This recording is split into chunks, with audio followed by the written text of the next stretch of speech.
Hi, dear students. Today we are going to discuss a poem written by Robert Herrick. The name of the poem is To Blossoms. First, we can take a look through the life of our poet, Robert Herrick. He was a 17th century poet and cleric, best known for his collection of poems Hesperides.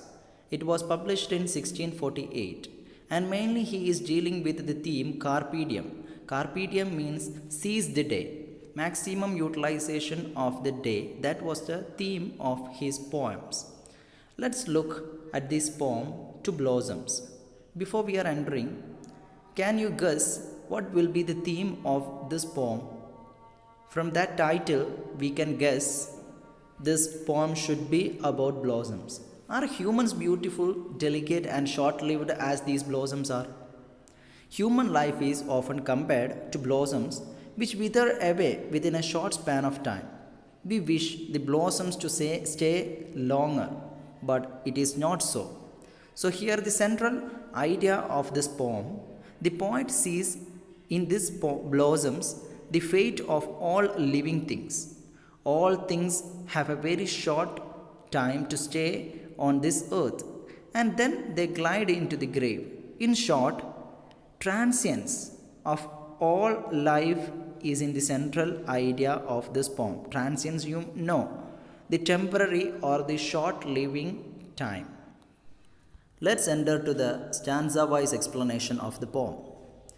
Fair pledges of a fruitful tree, why do ye fall so fast? Your date is not so past, but you may stay yet here a while, to blush and gently smile and go at last. Here the poet sees the lovely blossoms of a tree. He calls them the fair pledges of a fruitful tree. Fair pledges means here the children are the hope of the parents. In the same way, the blossoms are the hope of this fruitful tree. So that's why the poet here called fair pledges. He sees that the blossoms are falling fast. It fills the poet with grief. He asks to the blossoms why they are falling so fast. He says that the allotted days of their life haven't yet passed, so they needn't hurry away so fast. He says that they have yet time to stay here for a while. They have yet time to bloom and smile. And when they have lived their full life, they can go away at last. The poet here seems to be conscious of the fact that flowers bloom but to fade away. But he doesn't want them to fall so soon. He wants them to blush and smile before they die. Death is to come when it will come, but before that, life must be lived to the full, and that is what the poet seems to suggest here. Here, the poet says that the allotted days of that fair pledges are not over yet. So, he wants that fair pledges to stay a while and to blush and smile. It disturbs the poet to see how soon the lovely blossoms of a tree fall and fade away.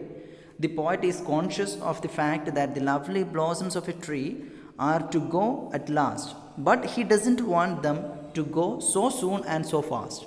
He wants them to stay here a while and to blush and smile. No doubt they are to go at last, but before going away, they must blush and smile to the full. The second stanza, what were ye born to be? An hour or half's delight, and so to bid good night. 'Twas pity nature brought ye forth merely to show your worth, and lost you quite. The poet is filled with shock and surprise to see how soon the blossoms of a tree fall and fade away. He wonders if the blossoms were born merely for an hour or half's delight and then to go away forever. He calls it a pity that nature brought them forth merely to show their beauty for a while and then lost them forever. Here the poet expresses his grief that such lovely things as blossoms have so short a life to live. But you are lovely leaves, where we may read how soon things have their end, though ne'er so brave. And after they have shown their pride like you awhile they glide into the grave.